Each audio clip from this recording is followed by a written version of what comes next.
नमस्कार दोस्तों, स्वागत आपका लर्न हिस्ट्री चैनल पे।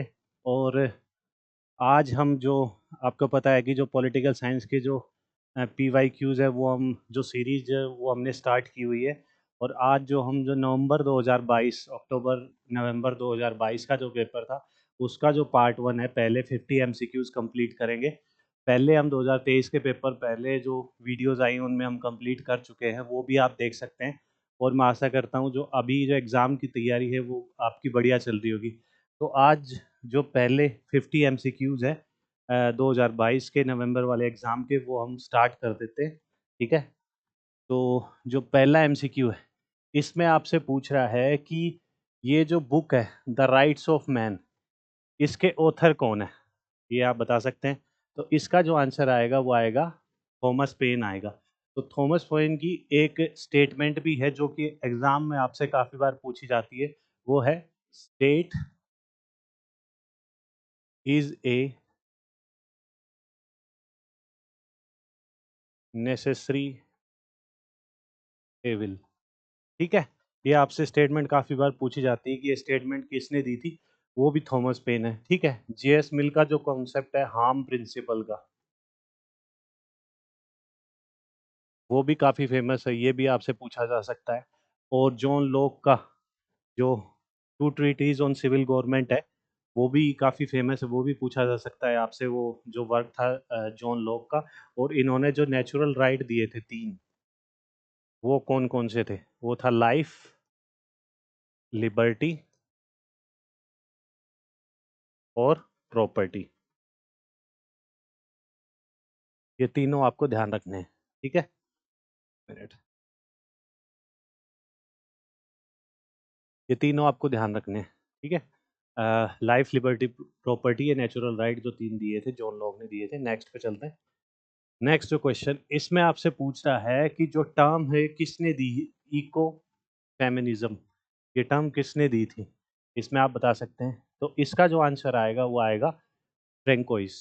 ऑप्शन ए इसका आंसर आएगा। ये डायरेक्ट आपसे पूछा जा सकता है। और जो केट मिलिट की जो बुक थी सेक्सुअल पॉलिटिक्स,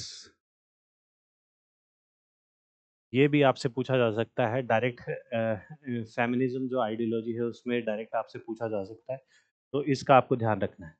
ठीक है। थर्ड MCQ इसमें आपसे पूछ रहा है कि which theory of rights claim their rights are inalienable and the can not be separated taken away from individual as दे।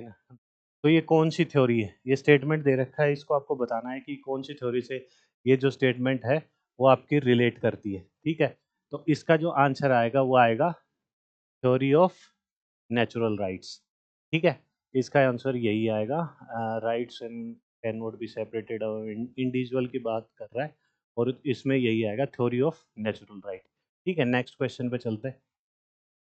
इसमें आपसे पूछ रहा है कि the idea of positive liberty का मतलब क्या है? ठीक है। यदि लिबर्टी स्टेटमेंट है कि पॉजिटिव लिबर्टी, तो नेगेटिव लिबर्टी भी होगी। ठीक है। तो दो टाइप की लिबर्टी, नेगेटिव और पॉजिटिव। ठीक है। इन दोनों के बारे में आइजैक बर्लिन की जो आइजैक बर्लिन की जो कॉन्सेप्ट था टू लिबर्टी कॉन्सेप्ट, उन्होंने, ये जो पहले पर्सन थे जिन्होंने नेगेटिव और जो पॉजिटिव लिबर्टी थी इसमें डिफरेंस बताया था। बेसिकली जो नेगेटिव लिबर्टी है इसका मतलब ये है कि स्टेट का इंटरवेंशन इंडिविजुअल की लाइफ में सबसे कम होना चाहिए। ठीक है। पॉजिटिव लिबर्टी बताती है कि स्टेट का इंटरवेंशन इंडिविजुअल की लाइफ में मैक्सिमम होना चाहिए। ठीक है। तो इसमें स्टेटमेंट में देख लेते हैं आप। The state has right to intervene in the hope of making people life more. ठीक है। People should just get out there, do whatever they want. ये लिबरल है, जिसको नेगेटिव लिबर्टी बोलते हैं। ये स्टेटमेंट उससे रिलेटेड क्वेश्चन ऐसे पूछ के इसमें यदि यहाँ पे पॉजिटिव नेगेटिव लिबर्टी आ जाता तो इसका ऑप्शन क्या हो जाता? ऑप्शन आप इसका आंसर हो जाता सेकंड। लेकिन अभी हमसे पॉजिटिव लिबर्टी पूछ रहा है तो इसका आंसर हो जाएगा अपना फर्स्ट। ठीक है। और बाकी ये दोनों only self confident people can be free, ये गलत है। ओनली, ओनली अकेला आ जाए तो आपको स्टेटमेंट 2 बार ध्यान से पढ़नी है, ठीक है। Freedom means absence of personal, ये भी गलत है आपका। तो इसका आंसर आएगा 1। और वहां पे यदि नेगेटिव लिबर्टी आता तो इसका आंसर हो जाता सेकंड। ये आपको ध्यान रखना है, ठीक है। नेक्स्ट पे चलते हैं। इसमें आपसे पूछ रहा है कि which of the following incorrect. मैं हर वीडियो में आपको यही बता रहा हूँ, हर लेक्चर में, कि स्टेटमेंट को बहुत ही ध्यान से पढ़ना है, ठीक है। क्यों? क्योंकि ऑफलाइन एग्जाम है, एक बार आपने मार्क कर दिया फिर वो ठीक नहीं होगा, ठीक है। तो इसमें इनकरेक्ट पूछ रहा है रिगार्डिंग लोक्स पॉलिटिकल फिलोसफी, ठीक है। कौन सा इनकरेक्ट? तो ठीक है, ऑप्शन भी है क्या इसमें? एक मिनट, नहीं नहीं, इसी स्टेटमेंट में ही इनकरेक्ट ढूंढना है। तो कौन सा आएगा? The state of nature was one of the peace and mutual को accident, mutual assistance, sorry. Second आएगा the right to properties prior to the society, ये भी ठीक है। द फर्स्ट एसे ऑफ, हाँ ये हमने लास्ट वीडियो में भी पढ़ा था, टू ट्रीटीज ऑन गवर्नमेंट, जिसमें जो फिल्मर को क्रिटिसाइज करते हैं, और फिल्मर की कौन सा वर्क को क्रिटिसाइज करते हैं, वो है पैट्रियार्का, ठीक है। ये भी आपको ध्यान, ये भी पूछा जा सकता है, फिल्मर्स का जो वर्क है जिसको क्रिटिसाइज करते हैं। और फोर्थ है the final source of state is right to self defence of human being, ये नहीं है, ठीक है। इसका आंसर आपका निकल के आएगा फोर्थ ही आएगा, ठीक है। और यहीं पे यदि इस स्टेटमेंट को थोड़ा सा घुमा दे, state of nature was in mutual assistance ना होके, इसका यदि नेगेटिव स्टेटमेंट दे दी जाए इसमें कि स्टेट ऑफ वॉर है, कि state of nature is in state of war, तो उसका आंसर है क्या आ जाएगा आपका? होप्स आ जाएगा, ठीक है। नेक्स्ट पे चलते हैं। इसमें पूछ रहा है कि जो आपकी जो बुक है अपोलॉजी, ये डायलॉग रिटन बाई, रिटन तो बाई प्लेटो ने लिखी है, ठीक है, लेकिन ये है किसकी? सोक्रेटिस की, जिसको हिंदी में सुकरात भी आप बोलते हैं।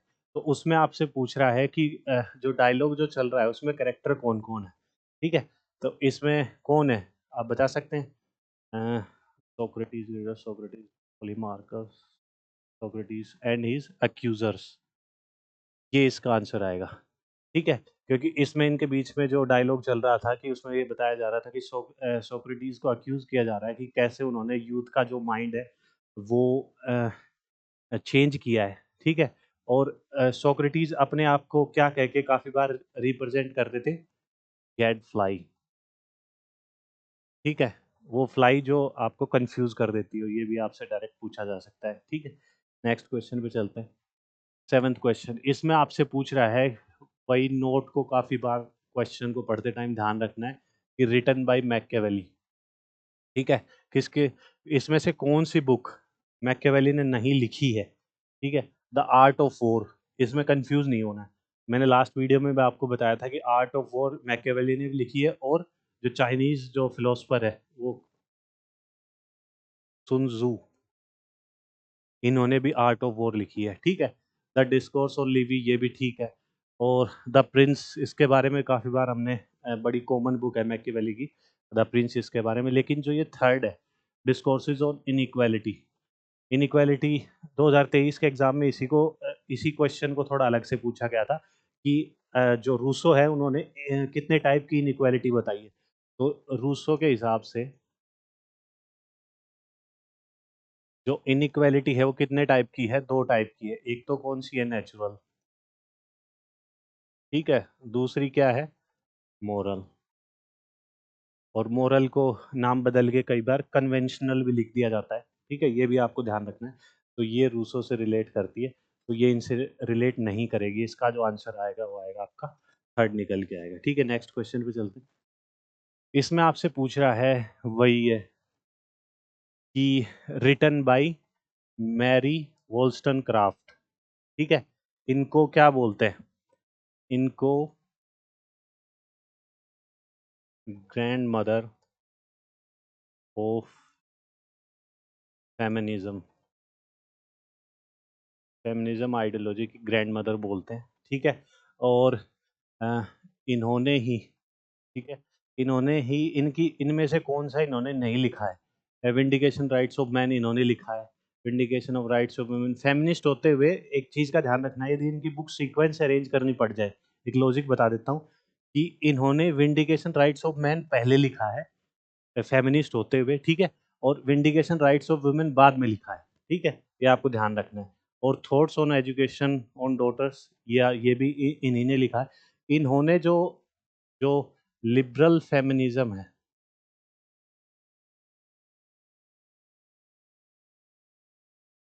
उसको काफ़ी प्रमोट किया है, ठीक है। और डिस्कोर्सेज ऑन एजुकेशन, ये इनका नहीं है, ये आंसर इसका आपका क्या आ जाएगा, फोर्थ आ जाएगा। इसका आपको ध्यान रखना है, जो डिस्कोर्सेज ऑन एजुकेशन है ये एडम जोन्स ने दिया है।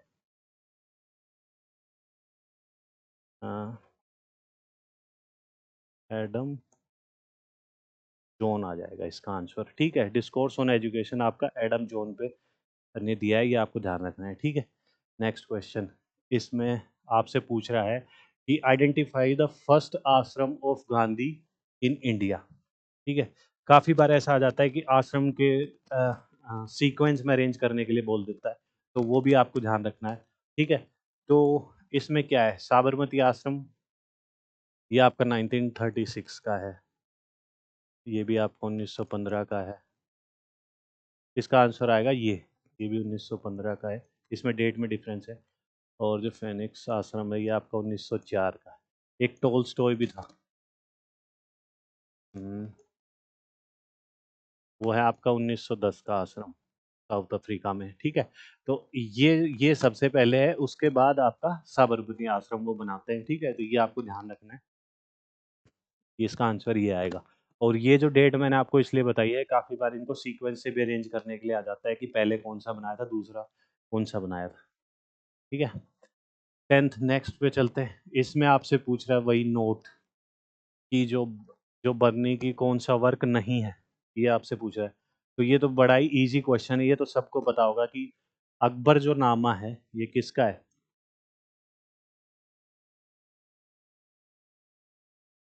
अबुल फैजल का है, ठीक है, ये आपको ध्यान रखना है।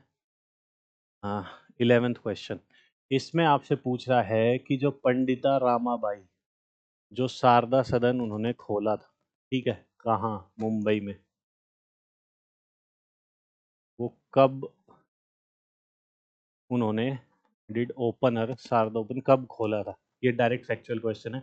इसी क्वेश्चन को 2023 के एग्जाम में स्टेटमेंट बेस कर दिया था, ठीक है, ये आपको ध्यान रखना है। इसका जो आंसर आएगा वो आएगा 1889, डायरेक्ट फैक्चुअल क्वेश्चन है।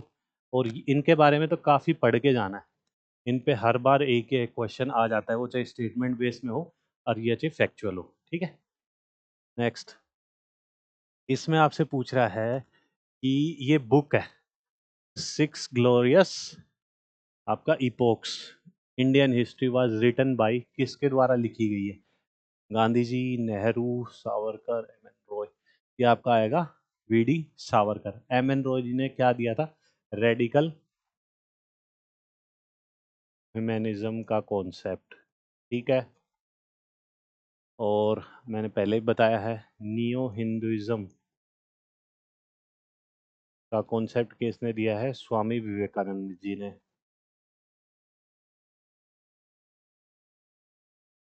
ठीक है। और जवाहरलाल नेहरू में discovery of India, discovery of India जो बुक है उसमें चाणक्य जी को और मैकेवली को कंपेयर किया है, ठीक है।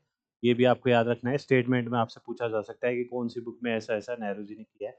और अ, हिंदुत्व के बारे में वीडी सावरकर, जो बाकी जो हमने पढ़ा था मैच द फॉलोइंग में एक क्वेश्चन था, तो वो भी आपको ध्यान रखना है, ठीक है। नेक्स्ट, इसमें आपसे पूछ रहा है कि जो कॉन्सेप्ट है पॉलिटिकल कल्चर का, वो involves three components of individual orientation, ठीक है।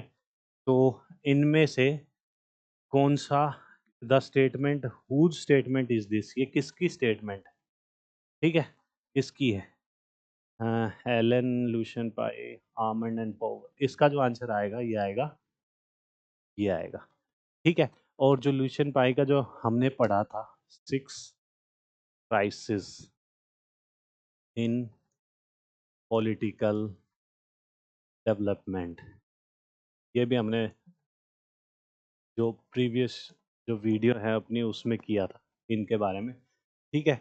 और इसके अलावा जो आमंड और पॉवेल का एक जो कॉन्सेप्ट है कंपैरेटिव कंपैरेटिव क्या है आपका, कंपैरेटिव पॉलिटिक्स ए डेवलपमेंट अप्रोच, कंपैरेटिव पॉलिटिक्स ए डेवलपमेंट, एक मिनट,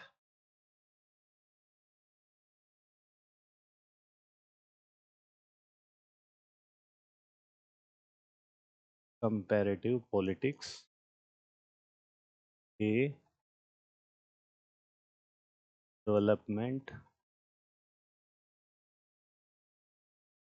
अप्रोच, ये भी आपको ध्यान रखना है, ठीक है। नेक्स्ट क्वेश्चन पे चलते हैं।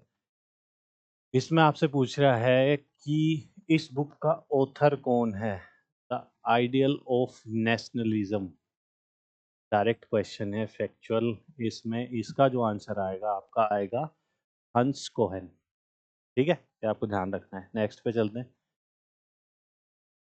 इस क्वेश्चन में आपसे क्या पूछ रहा है, इस क्वेश्चन में आपसे पूछ रहा है who among the following envisages the liberal democracy as the political appraiser would ensure the accountability of governors to the govern, ठीक है। तो इसका क्या आंसर आएगा, जेएस मिल आएगा, जॉन लॉक आएगा, रूसो, बेंथम आएगा, इसका जो आंसर आएगा, ठीक, ठीक है, ये ध्यान रखना। लॉक के बारे में हमने पढ़ ही लिया, two treatises on civil government, और जो कॉन्सेप्ट इनका लाइफ लिबर्टी प्रॉपर्टी के बारे में बोला था। और एक जेफरसन है, उन्होंने भी दिया था, लेकिन लाइफ, लिबर्टी और हैप्पीनेस, ये तीन दिए थे उन्होंने। Life liberty property John Locke का है, ठीक है, ये आपको ध्यान रखना है।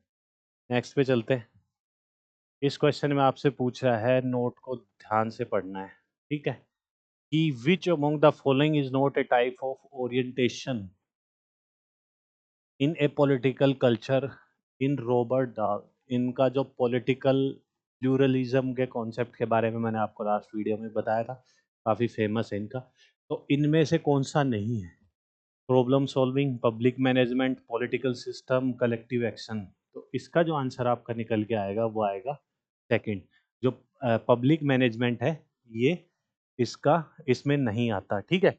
इसके अलावा आपको क्या रखना है, इसकी ओरिएंटेशन की 5 टाइप्स है, ठीक है। 3 तो आपकी ये होगी, ठीक है, और जो बाकी जो 2 बचती हैं वो आएंगी ओरिएंटेशन ऑफ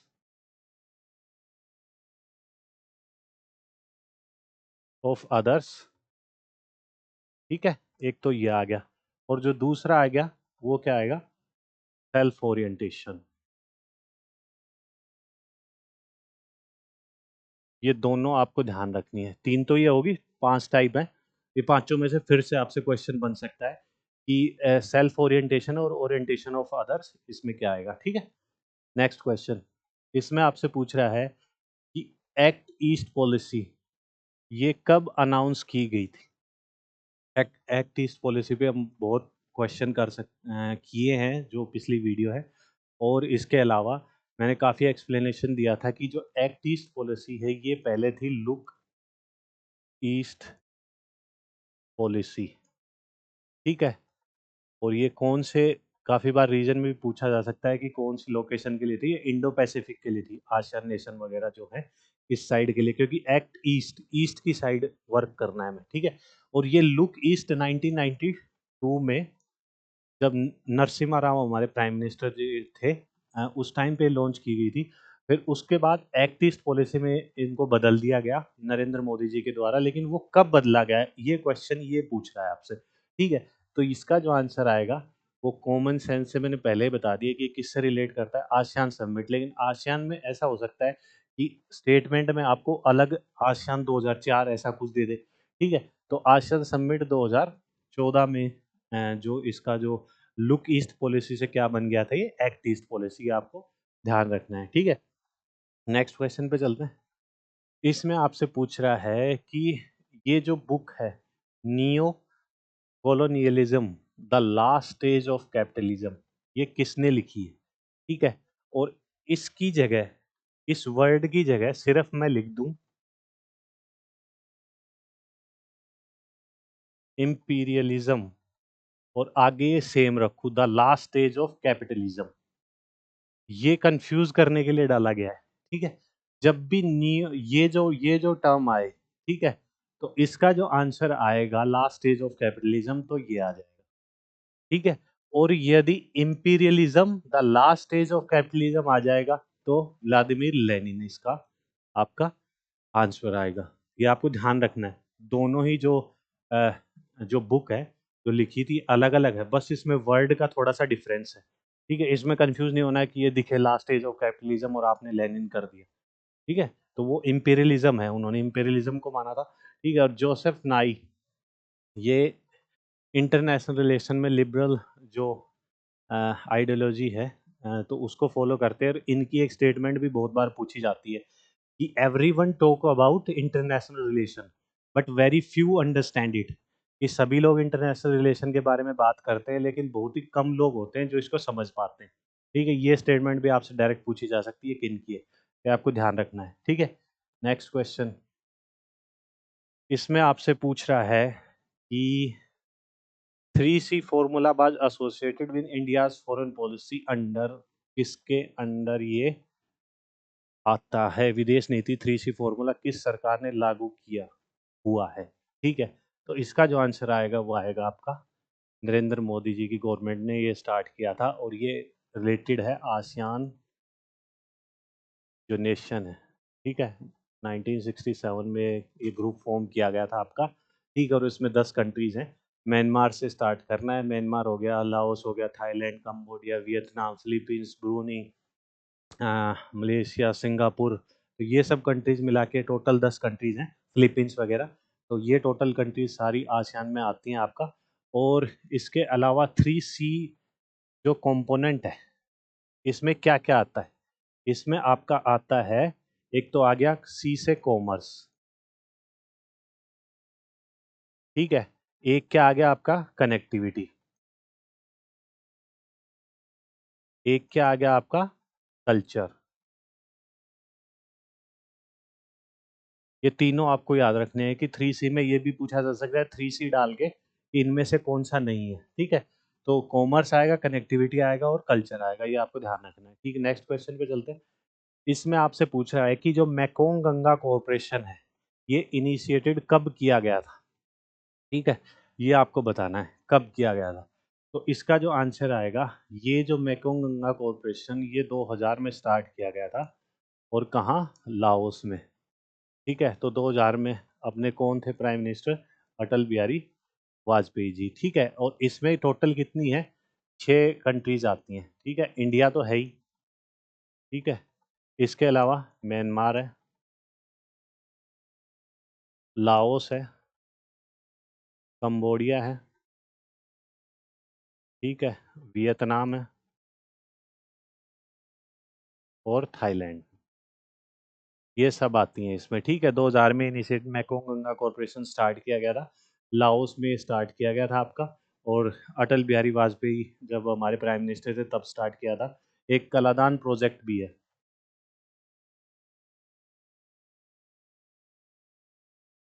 वो भी तभी स्टार्ट किया गया था। ठीक है, अटल बिहारी वाजपेयी जी के टाइम पे स्टार्ट किया गया था, ये म्यांमार साइड से। ठीक है, कलादान रिवर है उसके रिगार्डिंग ये भी आपसे पूछा जा सकता है। तो नेक्स्ट पे चलते हैं। केनेथ वोल्स के बारे में पूछा जा रहा है कि केनेथ वोल्स किस जो आइडियोलॉजी है उससे रिलेट करते हैं? रियलिस्ट है, न्यू रियलिस्ट है, आइडियलिस्ट है या अनार्किस्ट है? ठीक है, तो ये इंटरनेशनल रिलेशन में काफ़ी फेमस है, और ये है न्यू रियलिस्ट। ठीक है, इसको बदल के ये भी डाला जा सकता है स्ट्रक्चरल स्ट्रक्चरल स्ट्रक्चर रियलिस्ट। ठीक है, क्योंकि ये इंटरनेशनल रिलेशन में, इंटरनेशनल पॉलिटिक्स में स्ट्रक्चर को ज़्यादा तवज्जो देते थे स्ट्रेटेजी की बजाय। और स्ट्रेटेजिक रियलिस्ट कौन थे? थॉमस सीलिंग थे आपके। और इनकी एक फेमस बुक है, उसके बारे में जो वर्क है उसके बारे में आपको पता होना चाहिए। उस बुक का क्या नाम है? Theory of international politics. Theory of international politics, ये आपको ध्यान रखना है। थ्योरी ऑफ इंटरनेशनल पॉलिटिक्स इनका वर्क है, ठीक है। तो आगे चलते हैं। नेक्स्ट जो क्वेश्चन है, ऑरेंज रेवोल्यूशन, ये डिट्टो जो क्वेश्चन है, इसको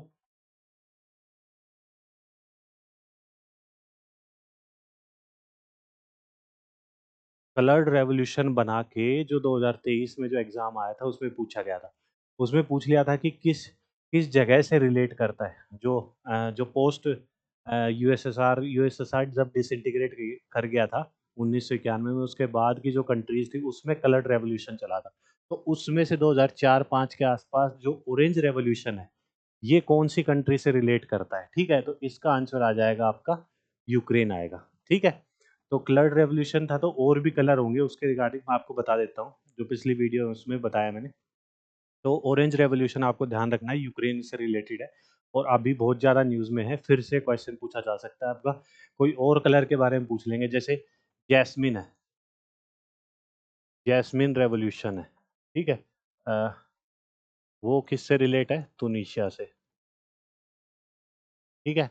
और आपका तुलिप रेवोल्यूशन है, वो किससे रिलेट करता है, वो किर्गिस्तान से रिलेट करता है, जो सेंट्रल एशियन कंट्री है किर्गिस्तान, ठीक है।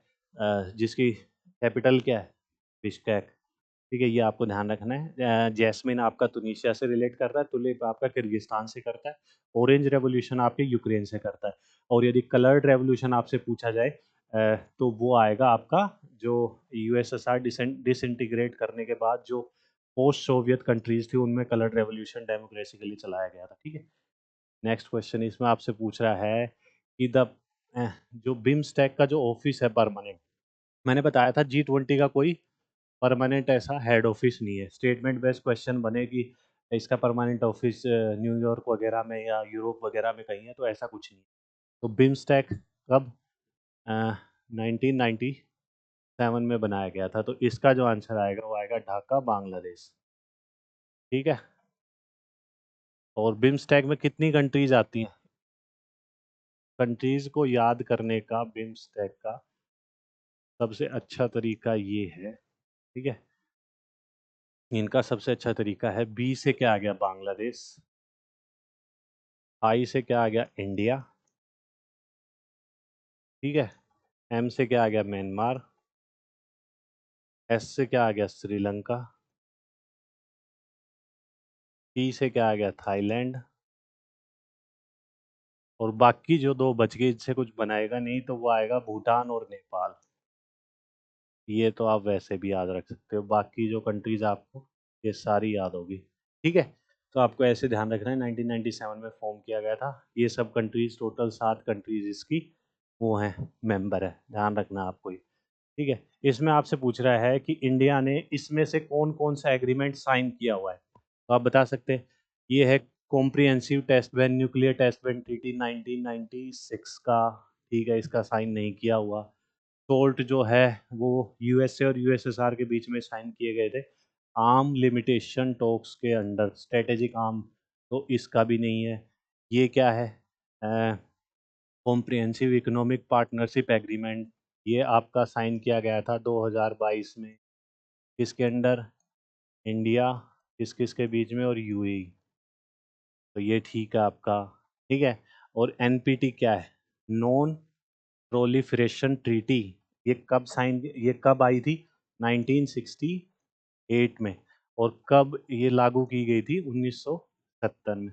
और बेसिकली एक आइडिया दूं, एनपीटी क्यों लाया गया था, क्योंकि जितनी परमानेंट P5 कंट्रीज हैं, जो कि हमने पिछली वीडियो में देखा था कि पहले यूएसए अपना न्यूक्लियर बॉम्ब बना लेता है, फिर यूएसएसआर, फिर यूके, इस सीक्वेंस में फिर फ्रांस, और लास्ट में 1964 में चाइना बना लेता है। उसके बाद वो बोलते हैं कि कोई जो और नेशन है वो न्यूक्लियर बॉम्ब ना बनाए, तो इसलिए एनपीटी ले आए 1968 में। 1970 में लागू कर दी जाती है, और हमने 1974 में स्माइलिंग बुद्धा जो प्रोजेक्ट था उसके अंडर अपना न्यूक्लियर टेस्ट कर लिया। तो हम क्यों ज्वाइन करेंगे, जब हमने बना ही दिया, तो एनपीटी आपका नहीं आएगा, ठीक है। तो इसका जो आंसर आएगा ये आएगा ये। सीटीबीटी की जगह आपसे पूछा जाए पीटीबीटी, इसकी फुल फॉर्म भी है पार्शियल टेस्ट बैंड ट्रीटी, ठीक है। तो ये 1963 में इसका इंडिया मेंबर है, ये आपको ध्यान रखना है। यदि सीटीबीटी की जगह पीटीबीटी आता है 1963 का, तो ये इंडिया इसका मेंबर है, ये ध्यान रखना है। नेक्स्ट क्वेश्चन इसमें हम चलते हैं कि इसमें पूछ रहा है कि एक तो वीवीपैट की फुल फॉर्म आपको पता होनी चाहिए, ठीक है। और अभी इलेक्शन के रिजल्ट आए हैं, तो उनका जितना डेटा है, टॉप 3 जो पॉलिटिकल पार्टीज है उन्होंने कहाँ-कहाँ सीट जीती है, इन सब के बारे में आपको थोड़ा बहुत आइडिया होना चाहिए, ठीक है। तो वीवीपैट के बारे में पूछ रहा है कि ये पहली बार कौन-सी जो स्टेट असेंबली है, वहाँ पे यूज़ की गई थी, ठीक है। तो इसका जो आंसर आएगा, ये काफ़ी न्यूज़ में थी, इसका जो आंसर आएगा, वो आएगा नागालैंड आएगा, ठीक है। इसके अलावा भी आपसे यदि ये पूछा जाए कि नागालैंड के कौन से जगह पे, तो नोकसेन जो असेंबली थी नागालैंड में, वहाँ पे VVPAT for the first time use किया गया था, ये आपको ध्यान रखना है, ठीक है। नेक्स्ट क्वेश्चन पे चलते हैं। इसमें स्टेटमेंट है कि ये स्टेटमेंट किसने कही थी, कि whether you can call it a federal constitution or a unity constitution by the other name, it makes no difference as long as constitution serves its purpose। तो ये स्टेटमेंट डायरेक्ट स्टेटमेंट है, ये किसने कही थी, ये आप बता सकते हैं। इसका जो आंसर आएगा वो आएगा राजेंद्र प्रसाद जी ने ये स्टेटमेंट कही थी, आपको ध्यान रखना है, ठीक है। नेक्स्ट इसमें आपसे पूछ रहा है, नोट का ध्यान रखना है, ठीक है। कॉन्स्टिट्यूशनल बॉडी है कैग, ठीक है। और ये कॉन्स्टिट्यूशनल बॉडी है, तो कौन से आर्टिकल में आता है, ये आपको कमेंट बॉक्स में बताना है कि अ, ये जो बॉडी है कॉन्स्टिट्यूशनल बॉडी, कॉन्स्टिट्यूशन में कौन से आर्टिकल के अंडर आती है, ठीक है। ये आपको कमेंट बॉक्स में बताना है। तो ये स्टेटमेंट इसमें से कौन सी करेक्ट नहीं है, ये पूछ रहा है इससे आपसे। तो देख लेते हैं। कैग सेवाएं हेतु वेतन दशाओं संबंधित अवधि द्वारा की जाएगी कि कैग सेवाओं उपरांत आगे भारत सरकार के अधीन किसी राज्य के अधीन किसी भी पद को योग्य है।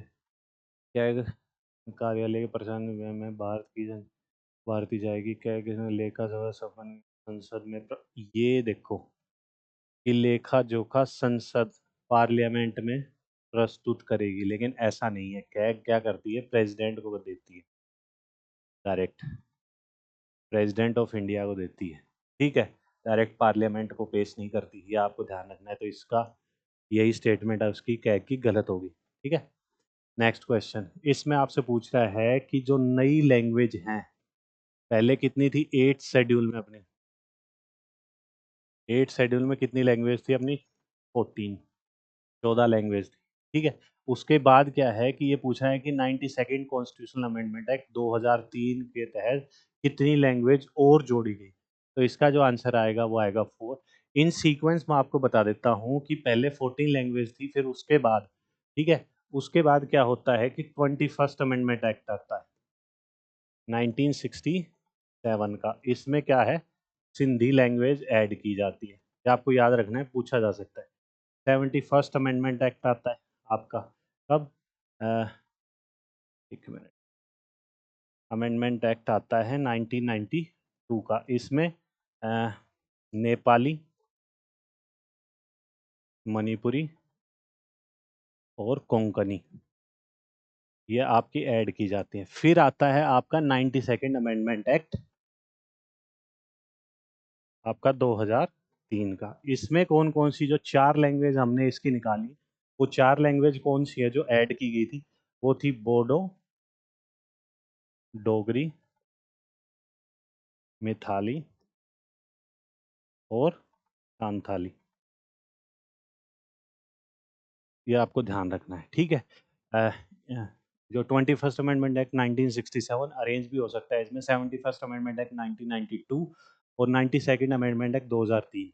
पहले में सिंधी आपकी ऐड की गई थी, फिर नेपाली, मणिपुरी, कोंकणी, और जो लास्ट जो क्वेश्चन है जो कि पूछ रहा है, इसमें बोडो, डोगरी, मिथाली, शांथाली, ये 4 लैंग्वेज ऐड की गई थी, आपको ध्यान रखना है, ठीक है। नेक्स्ट क्वेश्चन पे चलते हैं।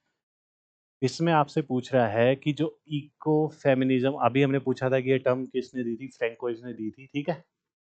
ये ध्यान रखना है आपको। ये इसका जो स्पेशल फीचर है, ठीक है, वह जो स्पेशल फीचर ऑफ कौन से जो जो मूवमेंट हुआ था उससे रिलेट करता है। तो इसका जो आंसर आएगा वो आएगा चिपको मूवमेंट, जो कि आपके 1970 में 70 के आसपास स्टार्ट किया गया था आपका। और इसके चिपको मूवमेंट में जो आपकी जो प्रोमिनेंट जो महिला जो मानी जाती हैं, उनका जो नाम था वो था गौरा देवी। ठीक है। और आपकी साइलेंट वैली केरला में है, ये भी आपके केरला से रिलेट करता है। इको फेमिनिज्म का चिपको मूवमेंट है, ये तब का है। ठीक है, ये आपको ध्यान रखना है। और अब आ गया नेक्स्ट क्वेश्चन। इसमें आपसे पूछ रहा है कि जो फर्स्ट लोकपाल बिल है वो कब पार्लियामेंट में इंट्रोड्यूस किया गया था। ये लोकसभा में तो पास हो गया था, लेकिन राज्यसभा में नहीं हो पाया था। लोकसभा में पास हो गया था, राज्यसभा में नहीं पास हो पाया था। तो इसका आप आंसर बता सकते हैं इसमें कब आएगा। ये आएगा 1968 में। ठीक है, इसका आंसर आएगा 1968। और इसको जो पेश किसने किया था, वो था एडवोकेट शांति भूषण। ये पर्सनैलिटी भी आपको याद रखना है कि जो शांति भूषण जी हैं, उन्होंने ये पेश किया था। ठीक है, और ये आएगा आपका 1968 का। ठीक है, नेक्स्ट पे चलते हैं। इसमें क्या है, फर्स्ट लोग इंट्रोड्यूस, और उसमें किया गया था तो वो 1969 आ जाएगा यदि चेंज। ये तो इंट्रोड्यूस किया गया था 1968। नेक्स्ट, इस पे आपसे पूछ रहा है कि जो रिविजनिस्ट थ्योरी है मॉडर्निटी क्यों दी गई, रिविजनिस्ट थ्योरी क्यों दी गई। इसका सबसे बड़ा रीजन था कि जो मॉडर्निटी थी वो सेंट्रिक थी यूरोपियन कंट्रीज से, जो डेवलप्ड कंट्रीज हैं उन पे पूरा पूरा सेंट्रिक थी कि जो भी मॉडर्नाइजेशन हो रहा है वो यहीं से स्टार्ट हो रहा है। तो इसलिए जो रिविजनिस्ट थ्योरी आई, और ये किसने दी थी, तो आप बता सकते हैं। तो इसका जो आंसर आएगा वो आएगा सुदीप्ता कविराज के बारे में। ठीक है, ये आप पूछा जा सकता है, काफ़ी इम्पोर्टेंट थ्योरी है ये। नेक्स्ट, इसमें आपसे पूछ रहा है कि वेरियर एल्विन जो कि इंडियन थे। ठीक है, इंडियन अमेरिकन मान लो, इंडियन अमेरिकन थे। ठीक है, और अ, किस फील्ड से थे, एंथ्रोपोलॉजिस्ट थे ये। ठीक है, तो इन्होंने किस, इनमें से किस स्टडी से एसोसिएटेड है। ठीक है, तो इसका जो आंसर आएगा वो आएगा ट्राइबल स्टडीज। ज़्यादातर ये गोंडा जो ट्राइब था उससे रिलेट करते थे। ठीक है, और इसके जो इनके जो प्रोमिनेंट जो वर्क है, ठीक है, इनके जो प्रोमिनेंट वर्क है उनके बारे में आपको पता होना चाहिए। पहला तो है इनका ट्रूथ अबाउट इंडिया। ठीक है, दूसरा है इनका सॉन्ग्स ऑफ फॉरेस्ट। ठीक है, और तीसरा है इनका मिथ्स ऑफ मिडल इंडिया। ये तीनों आपको याद रखनी है, भले आप नोट डाउन कर लो इसको। इन वर्क के बारे में डायरेक्ट आपसे पूछा जा सकता है कि इनमें से कौन सा वर्क नहीं है। Truth about India, songs of forest और myths of middle India. Middle India मतलब वो ये है मध्य प्रदेश का जो एरिया है जो गोंडा ट्राइब से बिलोंग करता है, उन सब में इन्होंने काम किया था। ये आपको ध्यान रखना है। ठीक है, नेक्स्ट क्वेश्चन। इसमें आपसे पूछा, ऑथर पूछ रहा है the study of public administration. Woodrow Wilson तो क्या है, फादर ऑफ पब्लिक एडमिनिस्ट्रेशन। इसमें आपसे पूछ रहा है कि the study of public administration कौन है, इनके ऑथर कौन है। तो इसका आएगा डिवाइड वेल्डो। ठीक है, इसका जो आंसर आ जाएगा वो आपका आ जाएगा थर्ड, की आपको ध्यान रखना। नेक्स्ट, इस स्टेटमेंट में आपसे पूछ रहा है कि leadership is a activity of influencing people to strive willingly for the mutual objectives. ये जो स्टेटमेंट है ये किसने कही थी, ये आप बता सकते हैं। डायरेक्ट स्टेटमेंट है, इसका जो आंसर आएगा वो आएगा जी आर टेरी का जो आंसर। ठीक है, नेक्स्ट क्वेश्चन। इसमें आपसे पूछ रहा है कि ये थ्योरी है ये किसने दी थी। Bureaucrats resist change. ठीक है, नौकरशाही परिवर्तन के प्रतिरोधी होती है, ये स्टेटमेंट किसने दी थी। तो आप बता सकते हैं, इसका डायरेक्ट जो आंसर आएगा वो आएगा आपका फोर्थ, रॉबर्ट मर्टन ने दी थी। ठीक है, नेक्स्ट पे चलते हैं। 36 क्वेश्चन। इसमें आपसे पूछ रहा है कि who among the following brought logical positivism in the study of policy making the relation of means and ends.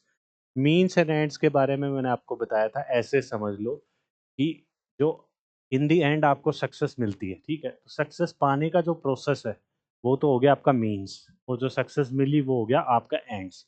और दोनों ही चीज़ जब गांधीयन फिलोसफी हम पढ़ते हैं, तो गांधीयन आइडियोलॉजी थॉट्स पढ़ते हैं, तो उसमें ये दोनों ही चीज़ें इंटर रिलेट करती हैं और दोनों ही इम्पोर्टेंट है, ठीक है।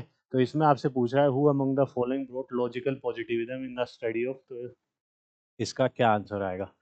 इसका जो आंसर आएगा वो आएगा आपका हर्बर्ट साइमन, इसका आंसर आ जाएगा। नेक्स्ट पे चलते हैं।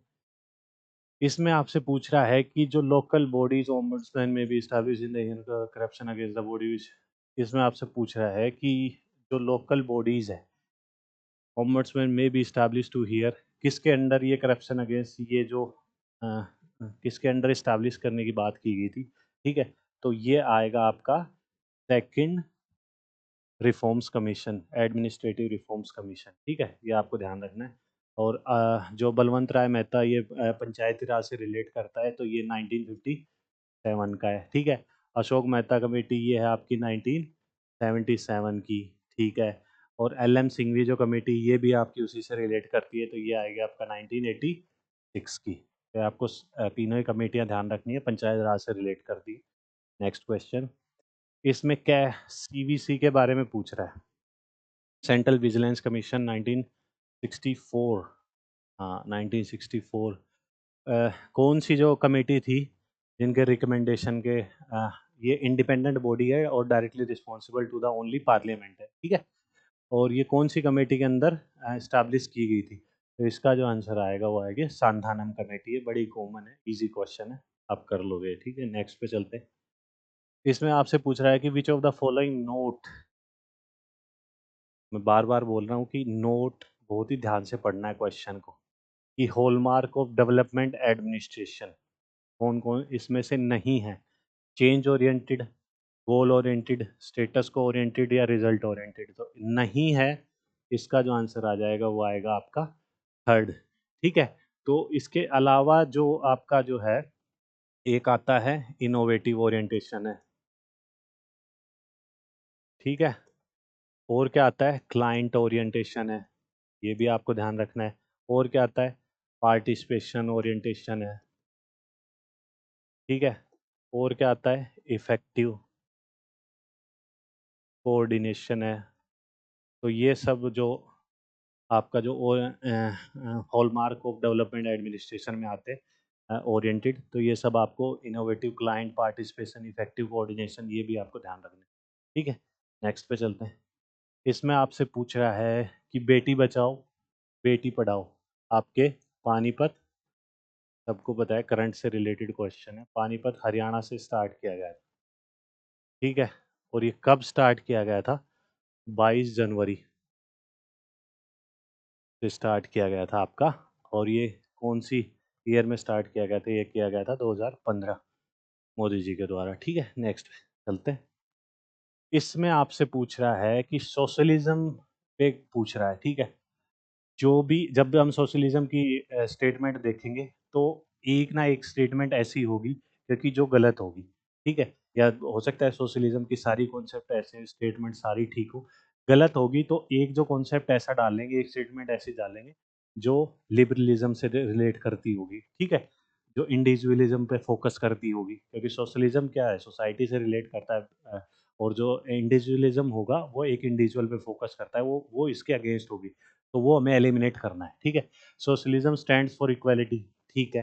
Socialism stands for collection of private property, collection of private property क्या एक इंडिविजुअल कॉन्सेप्ट नहीं है, ठीक है। तो ये आपका गलत हो जाएगा, बी जहाँ है वो एलिमिनेट कर दो, ये एलिमिनेट हो गया, ये हो गया, आपका निकल के आ गया सेकंड। और भी पढ़ लेते हैं, socialism stands for elimination of competition, ठीक है। Socialism to elimination of capitalism, हाँ कैपिटलिज्म के अगेंस्ट है ये, ठीक है। तो कैपिटलिज्म क्या, कैपिटलिज्म एक हिसाब से कलेक्शन ऑफ प्राइवेट प्रॉपर्टी है, इंडिविजुअल पे फोकस करता है, ठीक है। आप कितनी प्रॉपर्टी कलेक्ट कर सकते हो उसमें कोई आप कुछ नहीं बोलेगा। नेक्स्ट पे चलते हैं। इसमें आपसे पूछ रहा है पोस्ट मॉडर्निज्म के बारे में, वही स्टेटमेंट पूछ रहा है आपसे कि पोस्ट मॉडर्निज्म के बारे में कौन कौन सी स्टेटमेंट सही है। ठीक है, तो post modernism is a reaction against traditionalism, नहीं, ये गलत है। ठीक है, अगेंस्ट रिक्रिएशन, रिएक्शन अगेंस्ट नहीं था। ठीक है, पोस्ट मॉडर्निज्म रिकॉग्नाइज प्लूरलिज्म, ठीक है। पोस्ट मॉडर्निज्म क्रिटिसाइज मेटा, हाँ मेटा नैरेटिव्स तो उनको क्रिटिसाइज तो करता ही था। ठीक है, post critical local local narratives का कोई मतलब नहीं है। ठीक है, तो इसका आंसर आ जाएगा आपका बी और सी। ठीक है, ये आपको ध्यान रखना है। नेक्स्ट, इस स्टेटमेंट में आपसे ये वही एलिमेंट ऑफ लिबरलिज्म आ गया। पहले क्या था, वो आपका सोशलिज्म के बारे में पूछ रहा था, तो इसमें भी वही है कि individual should have right to develop their own personality. ठीक है, man is a rational creature, ठीक है। Society should not be plural, ये नोट नेगेटिव सेंस में है, तो ये आपका गलत हो जाएगा। सी जहाँ है उसको एलिमिनेट कर दो आप। ठीक है, तो आपका आंसर निकल के क्या आ गया, फोर्थ आपका आंसर निकल के आ गया, जिसका आंसर होगा फोर्थ। ठीक है, ए बी डी। अब इसमें हीगल के बारे में पूछ रहा है। ठीक है, हीगल के बारे में पूछ रहा है कि कौन सी स्टेटमेंट हीगल के हिसाब से सही और गलत है।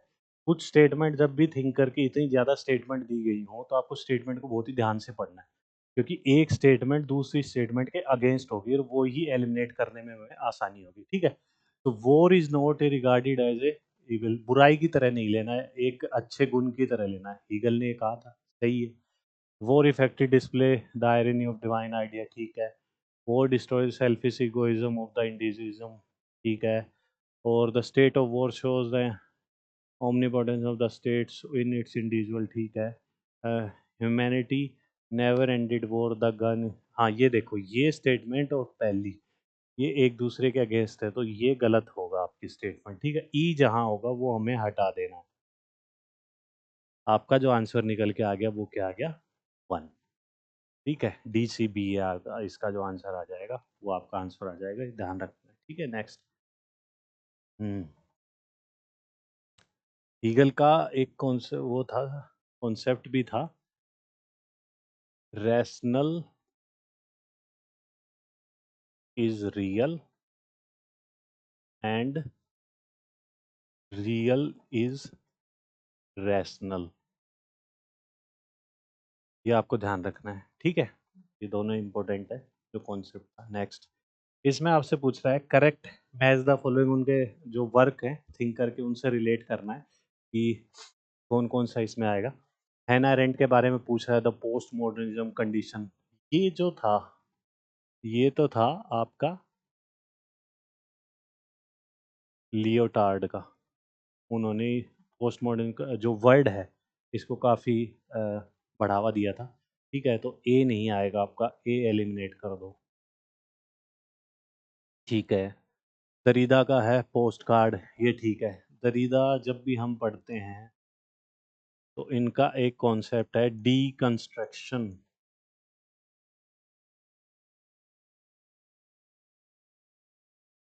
ठीक है, डीकंस्ट्रक्शन ये इनका प्रोमिनेंट कॉन्सेप्ट है, ये भी आपसे डायरेक्ट पूछा जा सकता है कि डीकंस्ट्रक्शन किसका है, दरीदा का है। ठीक है, French Fanon rest of the earth, ये ठीक है। ग्रामसी का जो कॉन्सेप्ट है ह्यूमन कंडीशन, ये जो ह्यूमन कंडीशन है ये आपका है एना अरेंट का है। ठीक है, और ग्रामसी का जो कॉन्सेप्ट है वो क्या है, प्रिजन नोटबुक।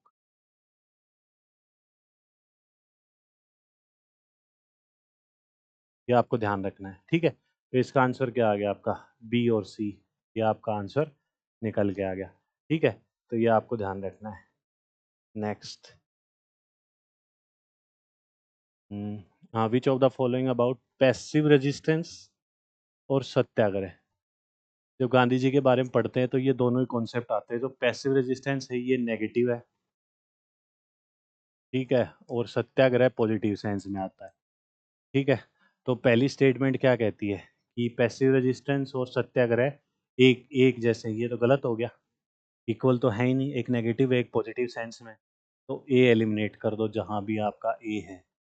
ठीक है, नेक्स्ट पे चलते हैं कि पैसिव रेजिस्टेंस सरकारी शक्ति और भक्ति नहीं है, जबकि सत्या भयभीत है, ऐसा हो ही नहीं सकता कि सत्याग्रह शारीरिक बल से भयभीत होता है, ये तो गलत है। ठीक है, तो ये भी बी जहाँ है वो एलिमिनेट कर दो, तो आपका जो आंसर निकल के आ जाएगा वो क्या आ जाएगा, सी और डी। बाकी आपको पढ़ने की ज़रूरत ही नहीं है, एलिमिनेट करते चलो, बाकी पढ़ने की ज़रूरत ही नहीं है, अपना कर दो फिर। ठीक है, टाइम तो काफ़ी होता है, पढ़ सकते हैं आप उसमें। ठीक है, नेक्स्ट क्वेश्चन पे चलते हैं। लोहिया जी के बारे में पूछ रहा है, ठीक है, कि कौन सी स्टेटमेंट इनसे रिलेट करती है। ठीक है, तो आप बता सकते हैं। तो एक तो इनको, लोहिया जी को क्या बोला जाता है, गॉड फादर ऑफ सोशलिज्म। ठीक है, गॉड फादर ऑफ क्या बोला जाता है इनको, सोशलिज्म। और इन्होंने एक कॉन्सेप्ट दिया था, 7 रेवोल्यूशन। ये भी आपसे डायरेक्ट पूछा जा सकता है, क्योंकि टोटल रेवोल्यूशन जयप्रकाश नारायण जी का है, वो भी हमने जो पिछली वीडियो थी उसमें किया था 1974 का। और जो कॉन्सेप्ट है 7 रेवोल्यूशन, ये लोहिया जी ने दिया था आपका, ये भी आपको ध्यान रखना है। और इसके अलावा जो इनका जो प्रोमिनेंट वर्क है वो है मार्क्स, गांधी, सोशलिज्म। ठीक है, ये जो इनका जो वर्क है ये बहुत इंपॉर्टेंट है, ये डायरेक्ट आपसे पूछा जा सकता है, मार्क्स, गांधी एंड सोशलिज्म। चलो लोहिया जी के बारे में पढ़ लेते हैं कि freedom and the bad are inseparable. ठीक है, ये गलत है। The removal of inequality from human society was one of the 7 revolution. 7 revolution के बारे में मैंने आपको बता ही दिया, ये ठीक है। If socialism is to define in two words they are equality and prosperity, ये भी ठीक है। Desire of equality in modern was become desire of similar and not equal, A आपका गलत है, तो ये आप एलिमिनेट कर दो। ठीक है, बी और सी आपका, बी और सी क्या है, socialism can be defined two word they are equality, desire in equality, equality, ये तो बी, यदि यदि ये दो एलिमिनेट हो गए तो उसके बाद भी अपना बी ठीक है, तो इसका जो आंसर निकल के आ जाएगा बी और डी निकल के आ जाएगा। ठीक है, एलिमिनेट करने के ये फायदे होते हैं। नेक्स्ट 48 क्वेश्चन, इसमें आपसे पूछ रहा है कि औरबिंदो जी के बारे में पूछ रहा है। ठीक है, जिन्होंने अपना जो क्या था, कल्चरल नेशनलिज्म का जो कॉन्सेप्ट दिया था, ये आपको ध्यान रखना है। ठीक है, अब इसमें आपसे पूछ रहा है, इसके अलावा औरबिंदो जी के बारे में हम पढ़ना चाहें तो इनके जो वर्क है वो बहुत इंपॉर्टेंट है, वो काफ़ी बार आपसे पूछे जा सकते हैं। एक तो अंबेडकर जी के, ठीक है, और औरबिंदो जी के, इनके बारे में आपको पढ़ के जाना है। इनके जो वर्क है, एक तो मैं बता देता हूँ, सावित्री। ठीक है, एक है ऐसे ऑन गीता। ठीक है, एक है द लाइफ डिवाइन। ठीक है, और इसके अलावा क्या है, सीक्रेट्स ऑफ वेदा। ठीक है, और सीक्रेट्स ऑफ वेदा हो गया, हाँ, द लाइफ डिवाइन हो गया, ऐसे उन गीता, सावित्री हो गया, हाँ, सिंथेसिस ऑफ योगा।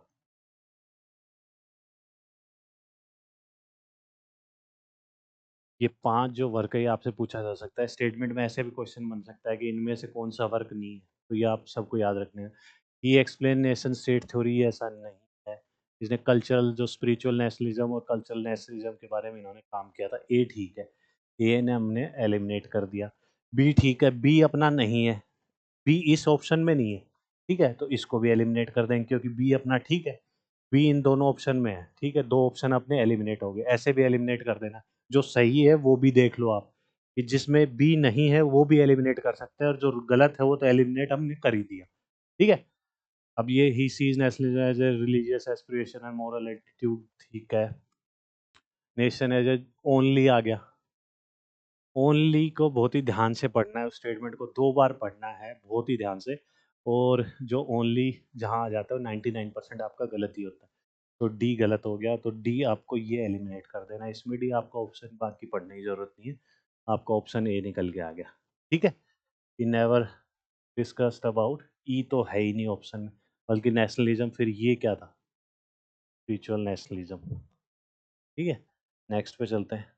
इसमें आपसे पूछ रहा है, स्वामी विवेकानंद जी के बारे में पूछ रहा है, जिन्होंने 1893 में शिकागो में जाके अपना जो स्पीच वगैरह दिया था।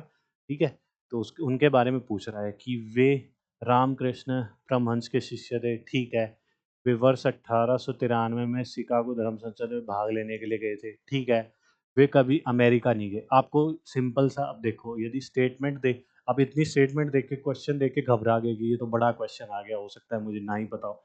लेकिन थोड़ा-सा ठंडे दिमाग से आपको क्वेश्चन टैकल करना है, ठीक है? स्टेटमेंट को काफ़ी थोड़ी-सी अ, रीज़निंग लगा के, लॉजिकल रीज़निंग लगा के आपका काम बन जाएगा, ठीक है? तो इसमें क्या पूछ रहा है कि 1893 में शिकागो धर्म में भाग लेने के लिए, संसद में भाग लेने के लिए गए। आपको इतना भी पता होगा कि शिकागो कहाँ है, तो ये स्टेटमेंट आपकी क्या होगी? गलत हो जाएगी। अमेरिका कभी नहीं गए, तो ये कहाँ है फिर? ठीक है? तो सी गलत हो गया, सी एलिमिनेट कर दो। अब बच गए 3 ऑप्शन।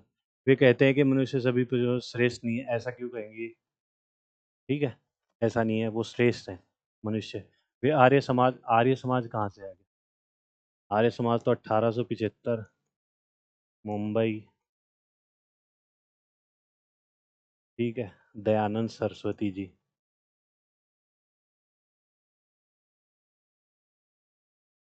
दयानंद सरस्वती जी ने इसकी स्थापना की थी। और दयानंद सरस्वती जी ने कौन-सा जो मूवमेंट स्टार्ट किया था, शुद्धि मूवमेंट, जो हमने पिछली वीडियो में भी किया था, वो आपको ध्यान रखना है, ठीक है?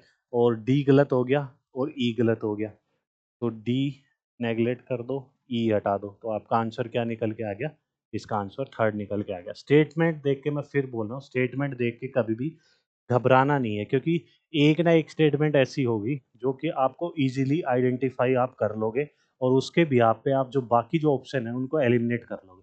ठीक है? और एलिमिनेट होते ही आपका क्वेश्चन इजी हो जाएगा और इजीली आप उसको निकाल ले जाओगे। ठीक है? लास्ट क्वेश्चन इस वीडियो का, इसमें आपसे पूछ रहा है कि which of the following principle corrects regarding liberal democracy. ठीक है, कौन सा अ, पूछ रहा है आपसे, कौन सा सही है? तो लिबरल की बात कर रहा है, ठीक है? वही मैं बता रहा हूँ, जब लिबरल की बात करें, सोशल की बात करें, तो उसमें देखना हमें उल्टा, ठीक है? कि कहीं कोई सोशल की स्टेटमेंट तो नहीं डाली हुई लिबरल में, या सोशल का पूछ रहा है तो कोई लिबरल की स्टेटमेंट तो नहीं डाली हुई इसमें, ठीक है? तो इसमें गवर्नमेंट विद बाय कंसेंट ठीक है, पब्लिक अकाउंटेबिलिटी ठीक है, सूटेबल फॉर सोशलिज्म, ये क्या है? लिबरल और सोशल एक साथ सूटेबल फॉर सोशलिज्म, ये तो हो ही नहीं सकता। लिबरल ज़्यादातर क्या करते हैं? इंडिविजुअल पे फोकस करते हैं। सोशलिज्म क्या करते हैं? ज़्यादा सोसाइटी पे फोकस करते हैं। Society is prior to individual. Liberal कहता है कि individual is prior to society. ठीक है? तो कॉन्स्टिट्यूशनल गवर्नमेंट ये ठीक है। तो आपका आंसर क्या आ गया? ए, बी, डी। ए, बी, डी आपका ऑप्शन ए निकल के आ गया। ठीक है? तो आज की वीडियो हम यहीं समाप्त करते हैं। ठीक है? तो आपको वीडियो अच्छी लगी हो तो आप लाइक कर सकते हैं, आप चैनल पे नए हैं तो चैनल को सब्सक्राइब कर सकते हैं, ठीक है? ज़्यादा से ज़्यादा लोगों को शेयर करो ये वीडियो, ताकि हमें भी एक मोटिवेशन मिले कि हम ज़्यादा से ज़्यादा जो पीवाईक्यू की जो सीरीज़ है इसको कंटिन्यू रख पाएँ आपके एग्ज़ाम तक, और उसके बाद भी हम जो सब्जेक्ट हैं, उसको काफ़ी इतना इतना अच्छे से पढ़ें कि अगली बार जब हम क्वेश्चन लगाएँगे, ठीक है? तो उनमें कोई भी ऐसी डिफ़िकल्टी महसूस ना हो क्वेश्चन को लगाने में। ठीक है? तो ये आप कर सकते हैं, लर्न हिस्ट्री जो चैनल है हमारा, इसके साथ जुड़े रहें, जो एप्लीकेशन है वो भी आप डाउनलोड कर सकते हैं। टाइम कम बचाएँ, अपने जितने जो कॉन्सेप्ट हैं उनको रिवाइज़ करें और ज़्यादा से ज़्यादा एमसीक्यूज़ लगाएँ, उतना ही आप कंफर्टेबल हो पाओगे, ठीक है? ऑफलाइन एग्ज़ाम है, स्टेटमेंट जो क्वेश्चन उनको काफ़ी ध्यान से पढ़ें, ठीक है? क्योंकि नोट के जो स्टेटमेंट ज़्यादातर होती हैं, वो 1-2 क्वेश्चन हमारे खराब कर ही देते हैं, क्योंकि एग्ज़ाम प्रेशर इतना होता है, ध्यान नहीं रहता। टाइम बहुत है, बड़े ही आराम से करना है पेपर, ठीक है? तो लगे रहो तैयारी में। Thank you.